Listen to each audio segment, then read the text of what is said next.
Em nome de Jesus, amém. Queridos irmãos, eu cumprimento a todos com a graça e a paz do Senhor Jesus, amém? Vamos adiantar, abrindo nossas Bíblias no Evangelho de João, capítulo 21, a partir do versículo 14. Evangelho de João, capítulo 21, versículo 14 em diante. Deus seja louvado nessa noite por essa oportunidade, por esse privilégio, embora saibamos da enorme responsabilidade que é estar sobre esse altar e ministrar a palavra do Senhor, diante de uma igreja tão nobre, diante de irmãos tão apegados a Cristo, diante de obreiros e pastores, mestres, e como diria um amigo meu, tenho certeza que nessa noite serei como um leão na cova dos Daniéis, diante de tantos ilustres obreiros e servos do Senhor. Louvado seja Deus nessa noite. Evangelho de João, então, capítulo 21, versículo 14 em diante, a palavra do Senhor, ela diz assim: foi essa a terceira vez que Jesus mostrou-se aos seus discípulos, depois de ter ressuscitado dos mortos. Assim, tendo ele jantado, disse Jesus a Simão Pedro: Simão, filho de Jonas, tu me amas mais do que estes? E ele respondeu: sim, Senhor, tu sabes que eu te amo. E ele disse-lhe: apacenta os meus cordeiros. E disse-lhe novamente, pela segunda vez: Simão, filho de Jonas, tu me amas? E ele disse-lhe: sim, Senhor, tu sabes que eu te amo. E ele disse-lhe: apacenta as minhas ovelhas. E ele lhe disse então pela terceira vez: Simão, filho de Jonas, tu gostas de mim? Pedro entristeceu-se por ele lhe ter dito pela terceira vez: tu me amas? Ele disse-lhe: Senhor, tu sabes todas as coisas, tu sabes que eu te amo. Jesus lhe disse: apacenta então as minhas ovelhas. Na verdade eu te digo, quando tu eras jovem e te cingias a ti mesmo e andavas por onde querias, mas quando envelheceres, estenderás as tuas mãos e outro te cingirá e te levará para onde tu não queiras. E falou isso, significando com que morte havia ele de glorificar a Deus. E tendo falado isso, disse-lhe: segue-me. Amém? Somente até aqui. Tome o seu assento, por favor. E me empreste, então, alguns minutos da sua atenção, em nome de Jesus.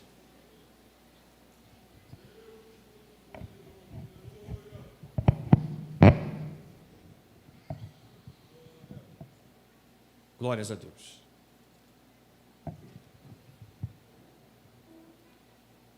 Meus irmãos, essa passagem para nós, nessa noite, servirá para nós entendermos algumas necessidades da nossa vida diante de Deus. Muitas vezes nós frequentamos cultos, reuniões, participamos de muitas atividades, mas não nos damos conta da seriedade que é a nossa vida com Deus e da necessidade que nós temos de viver uma vida espiritual sã, uma vida espiritual saudável, onde Cristo é de fato o centro de tudo que nós fazemos, por quem nós vivemos e por quem também nós estaremos dispostos a morrer. Isso ficou muito claro para o apóstolo Pedro aqui nesse encontro, e eu quero usar essa passagem, fazendo depois no final um link com o ato da ceia nessa noite. Mas esse encontro de Pedro, esse confronto de Pedro com Jesus, vai revelar para nós algumas verdades que precisam voltar a ser ditas e ensinadas se nós quisermos realmente viver uma vida que agrada a Deus e não vivermos uma brincadeira na nossa vida espiritual no Evangelho. O apóstolo Pedro e todos os outros discípulos, depois de terem visto a morte do Senhor, depois de terem visto ele ressuscitado, inclusive, ainda estavam um pouco atônitos e confusos sobre quem Jesus realmente era, sobre qual era de fato a sua missão, sobre o que tudo aquilo que ele havia feito realmente representava para eles. E aqui no capítulo 21, João narrando as suas últimas palavras no Evangelho, ele descreve um momento interessante em que somente os discípulos e Jesus estão presentes. E eles, não tendo então a correta compreensão de quem Jesus era, do que Jesus havia chamado eles para fazer, capítulo 21, eles parecem tentar retomar de volta a sua velha forma de vida, voltando de novo à pescaria, sem levar muito em consideração ou sem entender completamente o que Jesus havia feito por eles. Eles estão aparentemente desesperançosos e tristes com tudo o que haviam visto, com tudo o que havia acontecido com Jesus. E não somente Pedro, mas os outros discípulos também o seguem. No versículo 2 do capítulo 21, estavam junto de Simão Pedro, Tomé, chamado Dídimo, Natanael, os filhos de Zebedeu e os outros 2 discípulos, e disse-lhe Pedro: eu vou pescar. E disseram eles: nós vamos então contigo. Eles estão tristes e desesperançosos. O Cristo em quem eles haviam colocado a sua esperança morreu, ressuscitou, mas até então eles não sabem o que vai ser daqui para frente. O que vai acontecer de fato daqui para frente? O que isso significa para as nossas vidas e para a nossa existência?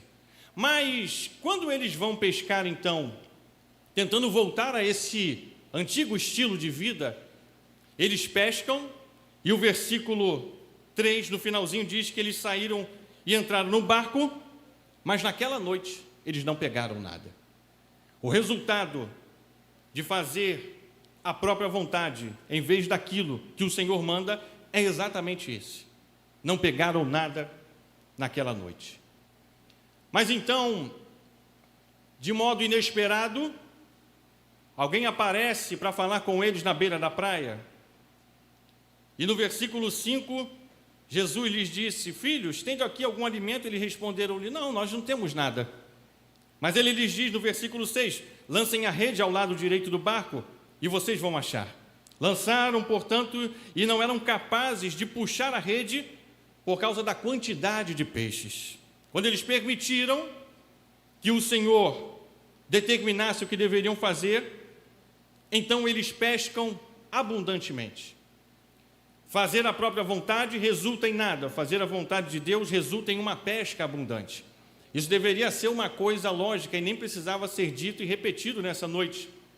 Mas eu quero, a título de introdução, lembrar a você que muitas vezes, enquanto nós continuarmos caminhando à mercê da nossa própria vontade, conduzido pelo nosso próprio querer, nós continuaremos vivendo a pescar nada, não tendo paz, não tendo alegria, não tendo plenitude de felicidade, colhendo angústia, colhendo tristeza, colhendo desesperança de um mundo cujo príncipe é Satanás.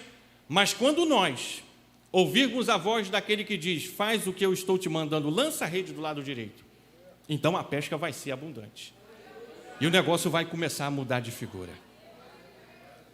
Mas então, não é somente sobre pesca, não é somente sobre peixes, sobre colher bens, sobre colher um fruto glorioso de um trabalho.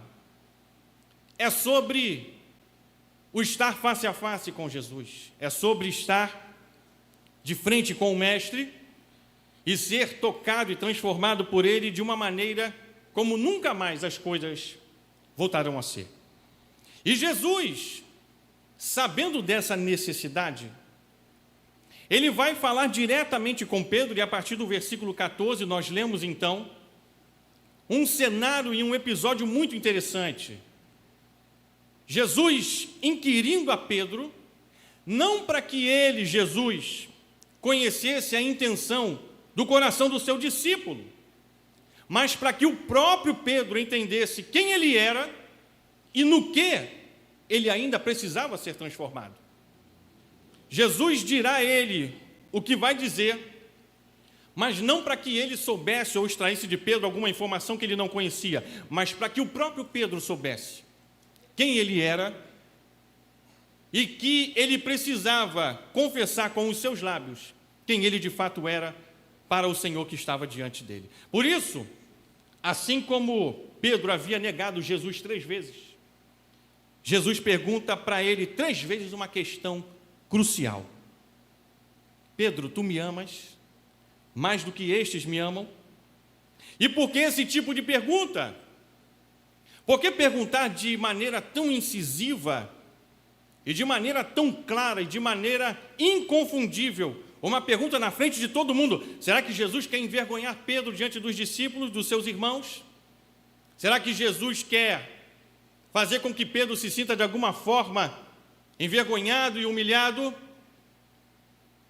Mas essa pergunta a Pedro revelará uma verdade que nós precisamos voltar a compreender, se ainda não entendemos ou se perdemos pelo caminho. A medida do amor que Pedro tem por Cristo será também a medida da entrega, da devoção e do sacrifício que ele fará pelo Senhor no futuro, que ele ainda não conhecia. O tanto de amor que Pedro devotará a Cristo será também a medida de tudo que ele vai entregar e tudo que ele vai sacrificar a Cristo, e isso precisa ficar muito claro para Pedro aqui, não para Jesus, porque Jesus já sabia quem ele era, Jesus já sabia o que ele faria, Jesus já tinha um plano traçado para ele, mas Pedro ainda não. Pedro ainda está triste, abatido, desesperançoso até. Mas Jesus declara então a Pedro, inclusive nos versículos 18 e 19, o que é que lhe espera no futuro. Ele não entendeu naquele momento, mas conta-nos a história depois, a história extra-bíblica, a forma como Pedro glorificou ao Senhor através do seu martírio e da sua morte. Quando Jesus diz para ele que, no versículo 18, quando tu eras jovem, tu te cingias a ti mesmo, ou seja, você vestia a roupa que você queria e andava por onde querias. Mas quando tu envelheceres, tu estenderás a mão e outro te guiará, outro te cingirá e te levará para onde você não quer. E Jesus disse isso significando com que morte havia de glorificar, com que Pedro havia de glorificar a Deus.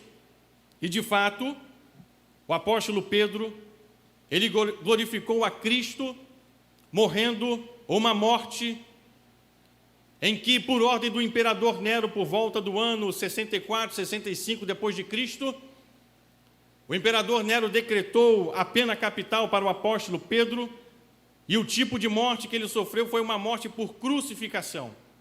Ele glorificou a Cristo morrendo como o seu Senhor. Mas no momento do seu martírio, conta-nos Eusébio de Cesareia, em História Eclesiástica, que ele disse: eu não sou digno de morrer como meu Salvador, me crucifiquem de cabeça para baixo, para que então eu possa honrar aquele que um dia me salvou. E foi assim que aconteceu.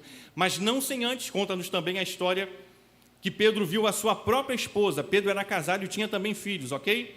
Viu a sua própria esposa sendo conduzida para o martírio, para morrer. E ele louvou e bendisse a Deus, dizendo: obrigado pela esposa fiel que o Senhor me deu. Vá, minha filha, porque em breve nós nos encontraremos. Agora, no que consiste de fato esse confronto de Jesus com Pedro? Nós precisamos compreender que não é uma briga, não é também uma discussão, não é um confronto entre pessoas exasperadas tentando provar algo para outra, tentando convencer a outra da sua própria opinião. Não é um confronto de alguém que está tentando convencer alguém da sua própria opinião, mas é um confronto do amor e do perdão do mestre com a inconstância e a imperfeição desse discípulo. É um confronto da sublime graça de Jesus com a fraqueza de Pedro. É um confronto da verdade com a mentira. É um confronto da santidade com a pecaminosidade. É um confronto que, a partir desse momento, o apóstolo Pedro, depois de ouvir essas palavras, ele saberá que a sua vida, então, nunca mais será a mesma a partir desse ponto. Nós precisamos entender, então, corretamente o sentido da pergunta de Jesus e da resposta de Pedro, olhando para o texto e extraindo o sentido correto dessa passagem aqui. Porque, irmãos, muitas vezes nós passamos os olhos sobre alguns textos e acabamos lendo apenas superficialmente algumas passagens e nós não entendemos a profundidade do que elas significam e do quanto elas se aplicam à nossa vida. E quando isso não acontece, ler a Bíblia terá sido como ler um livro como outro qualquer. Não há mudança, não há transformação, não há crescimento espiritual, não há edificação para nós. Mas então, quando nós lermos agora esse texto e nós entendermos o que Jesus realmente queria dizer e o quanto Pedro foi sincero respondendo à pergunta de Jesus, aí então nós teremos um motivo nessa noite para também nos apropriar dessa palavra e colhermos os frutos dessa verdade para nós, em nome de Jesus. Eu vou ler para você aqui, no texto da Bíblia King James, versão tradicional, esses mesmos versículos que nós lemos. Eu vou pedir a você que redobre a sua atenção, para que você compreenda a pergunta de Jesus e a resposta de Pedro, ok? Se a mídia tiver aí a versão King James de 1611, tá? Algum irmão me viu vindo com essa Bíblia hoje e falou assim: caramba, pastor, o que tu vai fazer hoje? Com a Bíblia desse tamanho, letra ultra gigante, com a capa toda desenhada. Mas tudo tem um propósito. Versículo 15, diz assim: assim tendo ele jantado, disse Jesus a Simão Pedro: Simão, filho de Jonas, tu me amas mais do que estes? Aí olha a resposta de Pedro no original: sim, Senhor, tu sabes que eu gosto muito de ti. E ele disse-lhe: apacenta então os meus cordeiros. Versículo 16, e disse-lhe pela segunda vez novamente: Simão, filho de Jonas, tu me amas? E ele disse-lhe: sim, Senhor, tu sabes que eu gosto muito de ti. Ele disse então: apacenta as minhas ovelhas. E pela terceira vez: Simão, filho de Jonas, tu gostas de mim? Olha a pergunta de Jesus na terceira vez: Simão, tu gostas de mim? E Pedro entristeceu-se por ele lhe ter dito na terceira vez: gostas de mim? E ele lhe disse: Senhor, tu sabes todas as coisas. Tu sabes que eu gosto de ti. Então Jesus disse-lhe: apacenta as minhas ovelhas. Queridos, na língua grega, nós temos pelo menos duas palavras para amor aqui nessa passagem. A primeira palavra é ágape e a segunda palavra é philos, ok? Nessa passagem aqui, no original grego. Na nossa língua portuguesa, a palavra amor é uma palavra só, mas pode significar diferentes tipos de amor de acordo com o contexto que nós estamos empregando, ok? Mas na língua grega, a mesma palavra amor, do nosso português, ela é distinta na língua grega e nós temos o amor ágape, o amor philos, temos o amor eros, são algumas das palavras gregas para amor. Então eu quero que você entenda isso aqui corretamente. Quando no versículo 15, Jesus pergunta a Pedro: Simão, tu me amas mais do que estes? Você me ama mais do que esses discípulos aqui, do que todos esses teus irmãos? Jesus está usando o verbo grego agapau, do substantivo ágape. Tu me amas com um amor elevado, com um amor que se doa, o amor que a gente costuma dizer, né? O amor, o tipo de amor que Deus tem pela sua criação. Pedro, tu me amas com esse amor sublime, esse amor que não conhece barreiras, esse amor que não vê a dificuldade, a imperfeição do outro. Você me ama, Pedro, com esse amor? E Pedro responde para Jesus dizendo: Senhor, tu sabes que eu gosto muito de ti, que no grego é phileu, do substantivo philos, que é o amor de amizade, o tipo de amor que amigos e irmãos sentem um pelo outro, ok? Jesus pergunta a Pedro: tu me amas com um amor sacrificial, o amor como Deus tem pela sua criação? E Pedro responde para Jesus: Senhor, tu sabes que eu não te amo. Tu sabes que, na verdade, eu gosto muito de ti. Jesus pergunta a Pedro: tu me amas mais do que estes? Mas ele responde muito sinceramente: Na verdade, o Senhor sabe quem eu sou. Eu não te amo. Eu apenas gosto de ti. E essa sinceridade de Pedro, ela é surpreendente. Característica do sanguíneo, né? Ser sincero até quando não deveria. Quem é sanguíneo sabe. Fala sem pensar se a pessoa vai gostar, se não vai. Mas isso aqui é espontaneidade de alguém que está na presença de quem ele sabe que não pode mentir, não pode esconder nada. A sinceridade de Pedro é surpreendente. Ele não quer mais decepcionar o mestre. Porque na noite que Jesus se reuniu com os seus discípulos, na noite da Páscoa, ele afirmou para os discípulos que ele seria traído, seria entregue nas mãos dos pecadores e seria morto por esses pecadores, pelos romanos, pelos judeus. E Pedro foi o primeiro a se levantar e a dizer: Senhor, eu vou contigo para onde for, se for necessário eu vou até morrer contigo. Aí imagino Jesus, se fosse nos dias de hoje, falando assim: Pedro, tu não sabe de nada, rapaz. Tu está pensando que tu é esse cara todo aí, tu não é nada disso que tu está pensando. Ainda que o galo cante 3 vezes, tu vais me negar. E agora, diante de Jesus, depois de ter negado a ele 3 vezes e Jesus ter perguntado a ele por 3 vezes, Pedro se entrega por completo.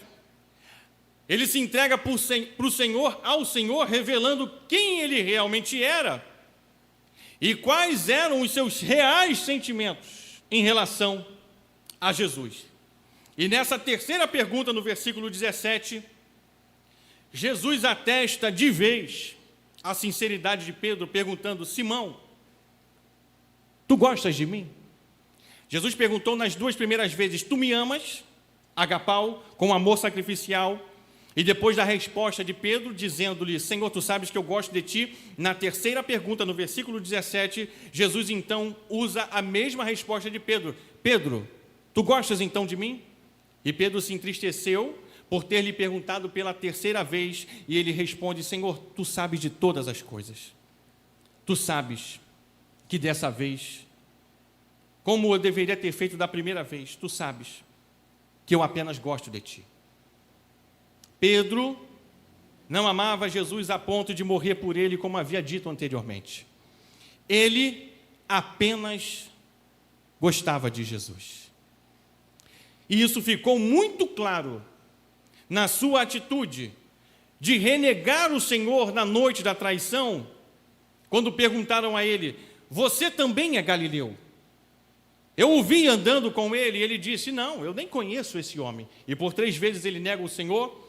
Depois ele vai chorar amargamente, reconhecendo a sua fraqueza, a sua debilidade.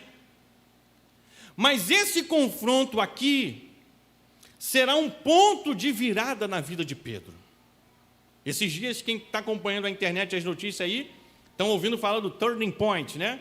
Algo como ponto de virada, por ocasião da morte daquele influenciador, Charles Kirk, lá nos Estados Unidos, e ele criou uma entidade chamada Turning Point, algo como ponto de virada, e que eu quero falar nessa noite de um ponto de virada para nós aqui na presença de Deus, porque quando essas fraquezas e essas debilidades do apóstolo Pedro são descobertas por ele mesmo, quando ele descobre que os seus sentimentos e suas intenções em relação a Jesus não eram o que deveria ser, e que ele também não amava o mestre o suficiente para morrer e viver por ele, alguma coisa então precisa mudar na sua vida para que ele se converta naquilo em que Jesus queria que ele se tornasse: um líder dos apóstolos, um líder da igreja e uma testemunha poderosa de Jesus, a ponto de preferir o martírio, a ponto de preferir a morte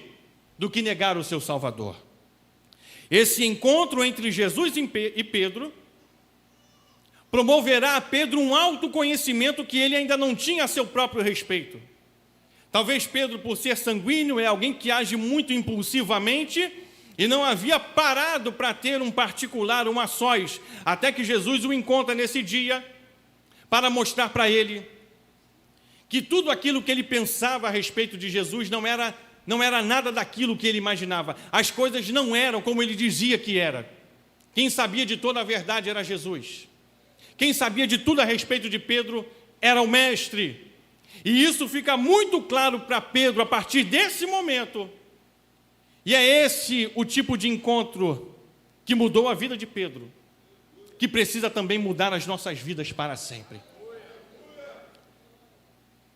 Porque quando nós nos vemos face a face com o Senhor e não temos para onde fugir, quando nós não podemos dar fugas psicológicas, é um termo que fica muito em alta hoje também na internet, quando nós não podemos fazer aquelas fugas psicológicas, quando nós só podemos ser quem realmente nós somos, porque não podemos fingir nada diante dele, quando nós temos que falar a verdade, porque não podemos esconder nada dele, é nesse momento que nós conhecemos o seu amor e a sua graça de uma maneira real e inconfundível. Quando nós então percebemos que o que a gente canta nem sempre é o que a gente vive, e aí a gente chega diante de Cristo nessa noite para ser confrontado pela sua palavra, por ele. Não pense você que eu vim aqui achando-me o máximo, querendo pregar, e nossa, que honra, o bispo Davi não está aí hoje, o pastor Diogo vai pregar, querido, da responsabilidade imensa. Eu chorei diante de Deus, pensando diante do Senhor. Eu devo dizer mesmo tudo isso, mas eu dei ouvidos, missionária Marcilene, ao que o Senhor falou pela tua boca naquela terça-feira, e sou muito grato a Deus pela maneira como Deus te usou. E não estou aqui nessa noite para tentar me parecer melhor do que ninguém, mas antes ser um profeta de Deus nessa noite para o seu povo. Nós não podemos viver uma vida de mentira na presença de Deus. Nós não podemos vir aqui num culto como esse e cantar por Ele. É Ele, né? É Ele, por Ele que eu estou gastando a minha vida. A gente passa a semana inteira sem fazer uma oração. A gente não lê um capítulo da Bíblia durante a semana inteira, mas quando chega domingo, essa aqui é aquela água de coco do bispo? Ih, rapaz, se eu tomar isso aqui, eu não sei não, hein? Nós cantamos hoje algo maravilhoso, irmãos.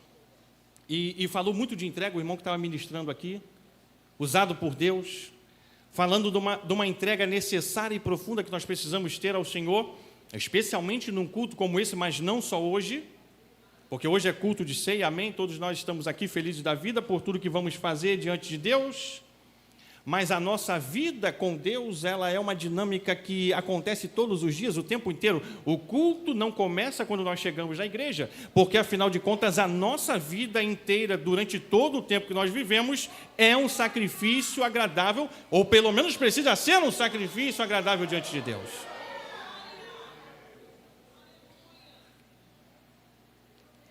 Tem gente que está dizendo para ele que eu estou perdendo tudo por amor e por alegria. Nem o tempo dele ele perde com Jesus. E aí nós chegamos, irmãos, numa noite como essa, e eu peço a você que tenha misericórdia de mim, para que quando acabar esse culto aqui, você não fique pensando, aquele pastor está pensando que ele é o quê? Que ele é santarrão, que ele quer ser melhor do que os outros. Por favor, não pense isso. Deixe para tirar as suas conclusões quando essa mensagem acabar. Foi exatamente por isso, a necessidade desse confronto entre nós e o Senhor, que o apóstolo Paulo escreveu para os Coríntios, no capítulo da ceia, que nós vamos ler aqui daqui a pouco. 1 Coríntios, capítulo 11, versículo 28. Examine-se o homem a si mesmo, e assim coma deste pão e beba deste cálice. Nós não podemos chegar numa noite como essa aqui e achar que com qualquer tipo de atitude nós vamos nos aproximar da mesa do Senhor, porque a palavra de Deus ela é muito clara, e eu preciso ressaltar isso aqui para você. Aquele que come e bebe indignamente, come e bebe para a sua própria condenação. Mas, pastor, Deus não é amor? E Ele não tem um perdão infinito? Sim, à medida em que nós obedecemos os seus mandamentos e adequamos as nossas vidas à verdade que Ele tem para nós. Foi por isso que o apóstolo Paulo recomendou à igreja de Corinto, dizendo para eles que eles precisavam examinar as suas vidas. Foi isso que Jesus fez com Pedro. É exatamente isso que Jesus fez Pedro fazer e ele nem percebeu. Depois ele entendeu, mas não naquele momento. Pedro, tu me amas mais do que estes? Senhor, na verdade, tu sabes que eu gosto apenas de ti.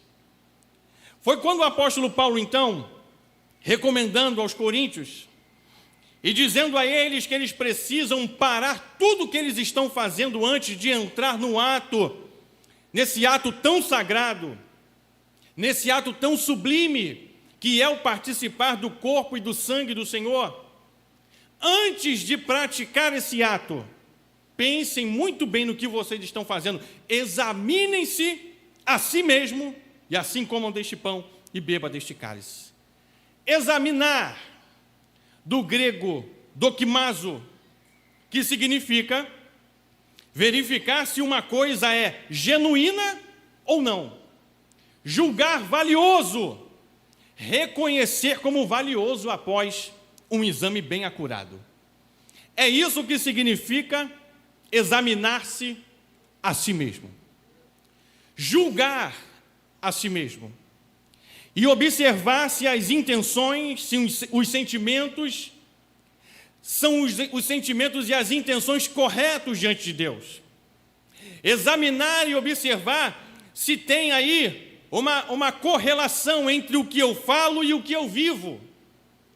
Se tem aí uma correlação entre o que eu canto e o que eu faço. Se existe de fato uma espiritualidade verdadeira na minha vida, a ponto de me fazer ser lá fora quem eu sou aqui dentro. E aqui a coisa começa a ficar difícil, queridos, porque eu não estou falando para você, eu estou falando de nós nessa noite.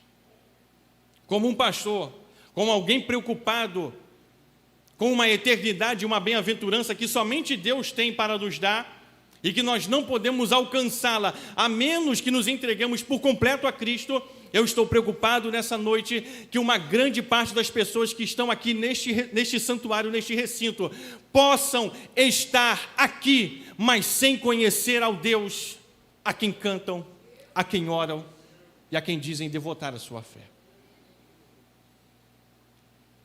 Julgar a si mesmo, examinar a si mesmo.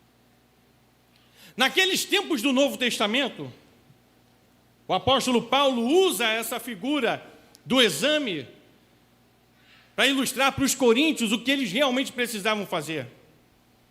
E quando ele diz para examinarem-se a si mesmo, ele está dizendo para que eles, julgando a si, observando a sua própria vida, eles extraiam o que existe de valioso e eles verifiquem se o que existe nas suas vidas é verdade ou é mentira, se é santidade ou se é pecaminosidade, se é falsidade ou se é transparência.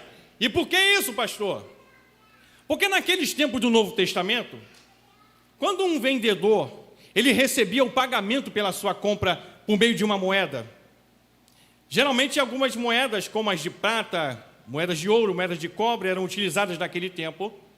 E quando o vendedor recebia uma moeda de prata, ele precisava fazer um exame para saber se aquela moeda ela era legítima, se ela era verdadeira ou se ela era falsa.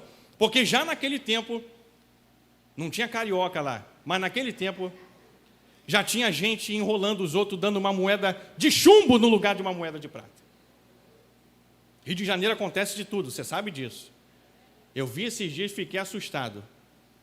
O moço fez um vídeo de alguém passando o celular na van, no pagador da van, né, pagar a passagem. E aí, quando você usa o aplicativo hoje do Jaé, fala uma mensagenzinha, né, que o pagamento foi efetuado, sei lá.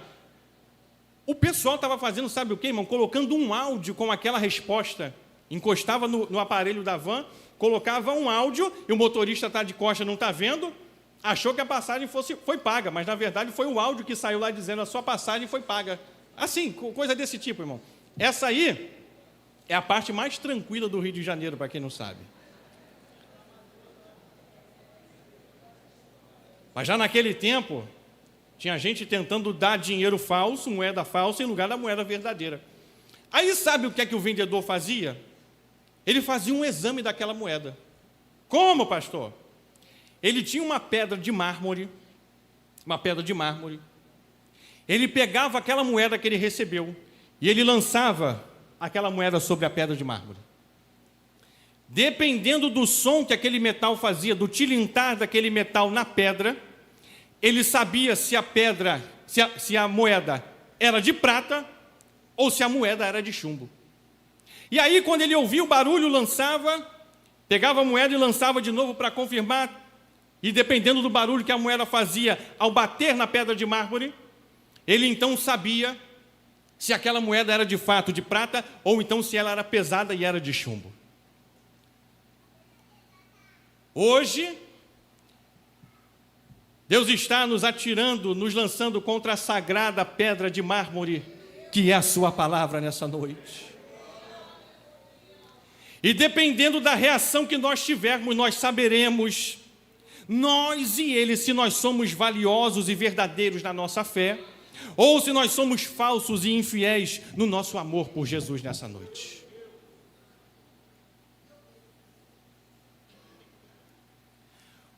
Hoje Deus está nos colocando diante de um exame que não pode deixar de ser feito aqui. Deus está nos lançando, nos fazendo chocar com a sua palavra nessa noite, para nos fazer perceber para nós mesmos quem nós somos aqui hoje na sua presença, diante da sua face.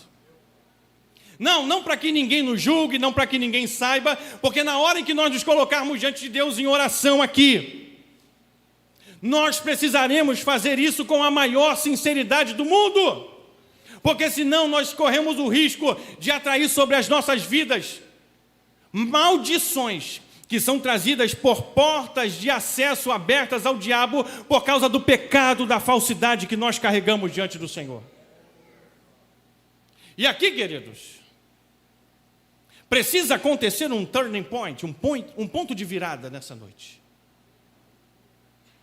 Se alguém veio aqui nessa noite com uma atitude relapsa, inconstante, como a de Pedro, aproveite esse momento. Porque o Jesus que está aqui é o mesmo Jesus que falou com Pedro naquele dia, é o mesmo Jesus que sabe tudo ao nosso respeito aqui nessa noite. É o mesmo Jesus que conhece o nosso coração e que sabe da nossa sinceridade, que sabe da nossa falta de reverência quando nós entramos num templo, num santuário como esse.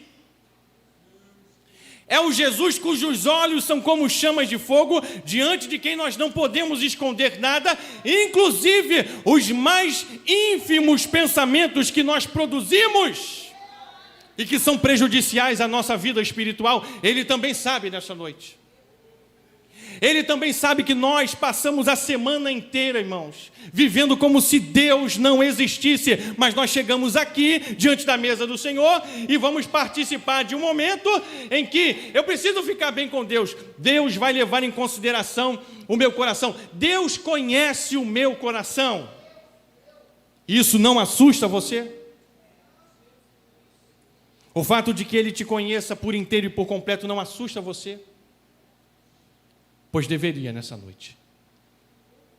Porque nós não, irmãos, de maneira nenhuma, poderemos comparecer diante dele hoje aqui, com uma atitude de alguém que vive uma vida como se Deus não existisse, mas num momento como esse, quer ficar bonitinho, quer aparecer para a liderança da igreja, eu estou aqui, eu sou o obreiro, eu sou o trabalhador da obra do Senhor. Ai, meu Deus do céu, me perdoa, Jesus, só dessa vez hoje. Tem gente que eu não vejo durante a semana inteira, o mês inteiro na igreja, mas quando chega no dia da Santa Ceia,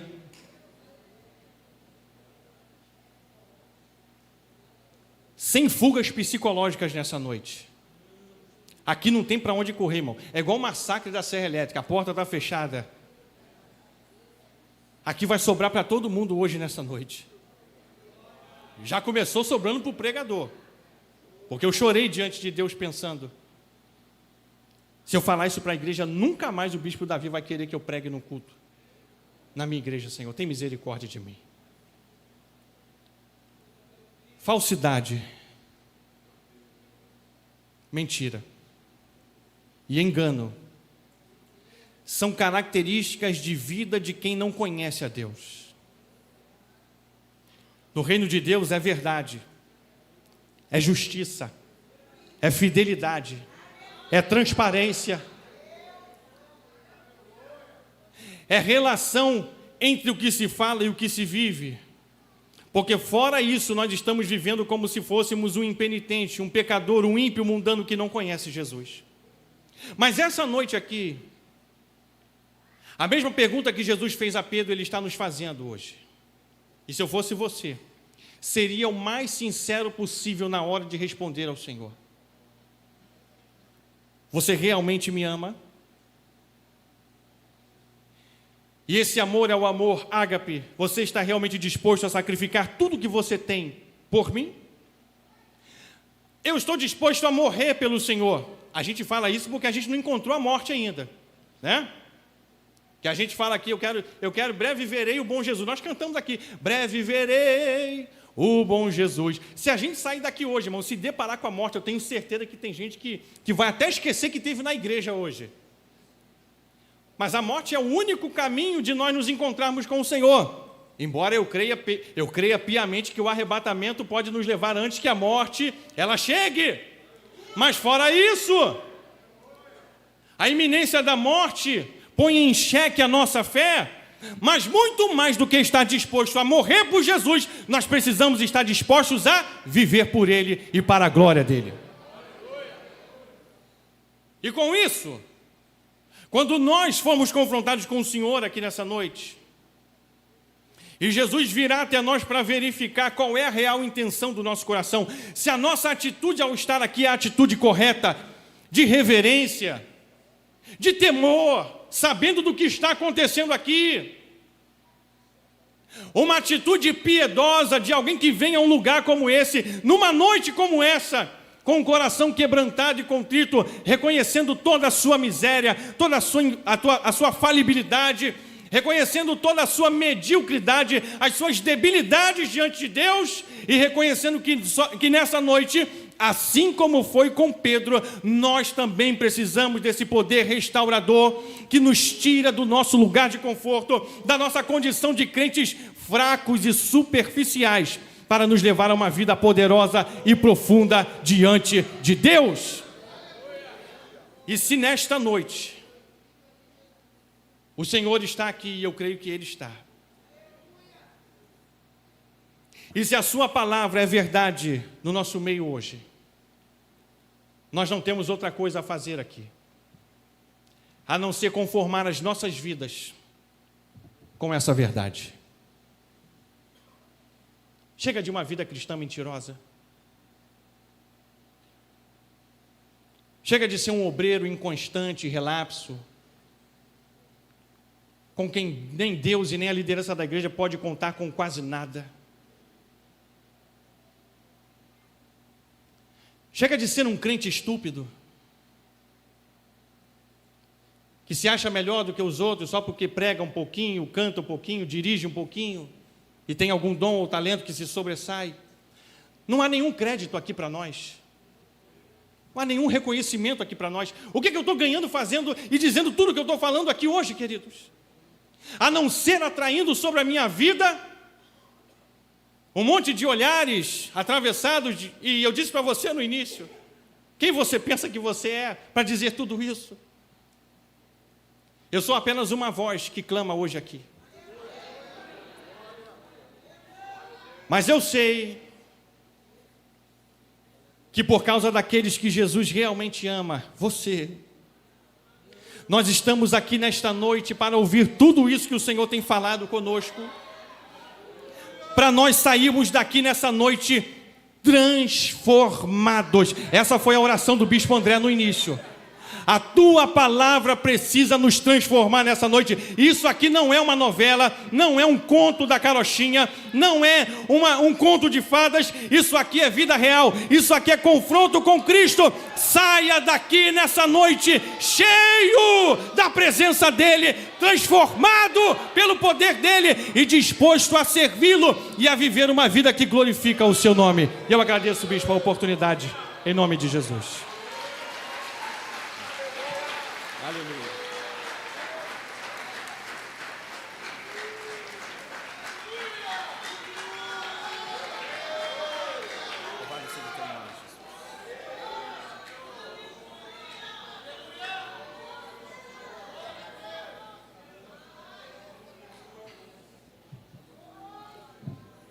Então vamos orar?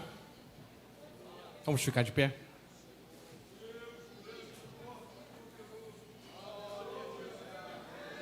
Louvado seja o nome do Senhor nessa noite.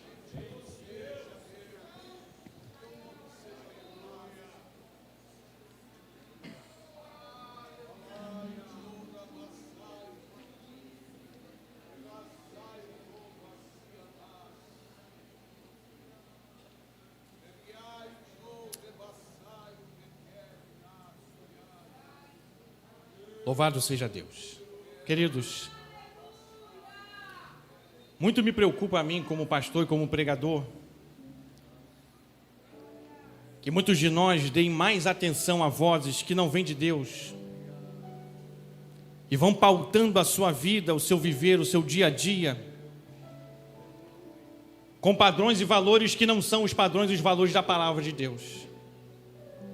Muito me preocupa que muita gente boa, sincera, aqui nessa noite, passe aí a semana inteira, o mês inteiro, ouvindo coisas na internet, ouvindo pregadores que dizem falar em nome de Deus, mas como Jeremias disse, ai dos profetas que dizem, assim diz o Senhor, quando eu não os enviei. Muito me preocupa nessa noite. E por isso, nessa oportunidade aqui, talvez eu nunca mais pregue aqui, não tem problema nenhum. Mas a oportunidade que o Senhor nos concedeu, nós estamos aqui para falar a verdade.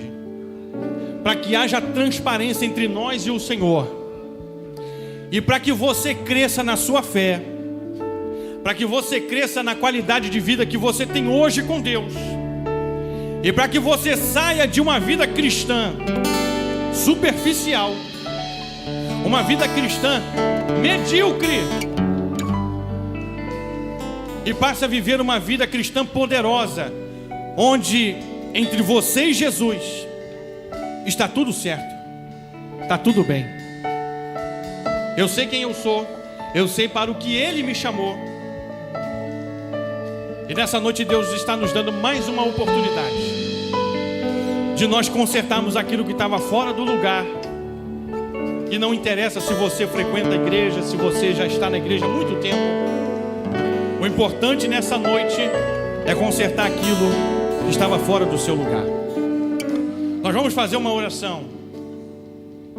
Eu quero convidar todos aqueles que querem diante de Deus fazer esse autoexame nessa noite, consertar aquilo que estava fora do lugar, acertar com Deus uma vida que está vindo meio bagunçada, que está andando de qualquer jeito. Ninguém precisa saber, apenas você e Jesus. E se você está pensando que pode nessa noite de alguma forma ignorar esse chamado, Ele sabe exatamente quem nós somos. Ele sabe exatamente como nós entramos e como nós vamos sair daqui nessa noite. Agora, não saia daqui nessa noite a menos que seja cheio do Espírito Santo de Deus. Não saia daqui nessa noite de outra maneira que não seja transformado pela palavra de Deus. Liberto de um tipo de vida, de um estilo de vida que não glorifica a Deus. E andando em um caminho de verdade, de sinceridade do Senhor. Nós vamos orar aqui agora, feche seus olhos. E quem quiser, vem aqui na frente, vem em nome de Jesus, a oportunidade está aberta. Nós oraremos juntos, que eu tenho certeza que Deus fará coisas grandes em nosso meio nessa noite. Feche seus olhos comigo. Soberano Senhor de toda a terra, Louvado seja o teu nome eternamente. Somente a ti pertence todo o poder, toda a sabedoria, toda a honra e toda a glória eternamente. E ó Deus, a ti nós devotamos a nossa adoração e a nossa gratidão, Pai, louvando o teu nome pelo teu cuidado e pela oportunidade que nós temos hoje de ouvir a tua voz, a tua santa palavra. Ó Deus, não nos deixe sair daqui nessa noite continuando a viver um tipo de vida que não te agrada. Mas como Pedro, nós queremos ser sinceros nessa noite. Talvez nós não amamos o Senhor tanto quanto deveríamos, mas o Senhor sabe quem nós somos, e nós não podemos fugir disso nessa noite. Por isso tem misericórdia de nós, purifica o nosso coração e a nossa alma, limpa o nosso ser por completo hoje aqui, purifica as nossas intenções e os nossos sentimentos, para que quando nós nos aproximarmos da mesa do Senhor, nós o façamos com alegria, com gratidão em nosso coração, sabendo quem nós realmente somos e o que nós realmente estamos fazendo, para que naquilo em que fizermos o teu nome seja honrado e glorificado nessa noite. Há um coração contrito e quebrantado o Senhor não desprezará, ó Deus. E se tiver só um coração aqui nessa noite, pelo menos alguém que se quebranta e se converte nessa noite, que se deixa tocar e transformar, então Deus alcança esse coração nessa noite. Que haja uma aliança entre nós e o Senhor aqui nessa noite, e que ao participarmos do corpo e do sangue do Senhor, haja vida, haja poder, haja vitória, haja uma virtude gloriosa que nos alcança nessa noite, para nos tirar do nosso lugar de conforto, da nossa vida cristã medíocre, e para nos transformar em novas criaturas, em testemunhas poderosas do Senhor e para a glória do Senhor. Sim, ó Deus, nós te oramos nessa noite. É a oração da tua igreja, é a oração do teu povo, é a oração dos justos que clamam e que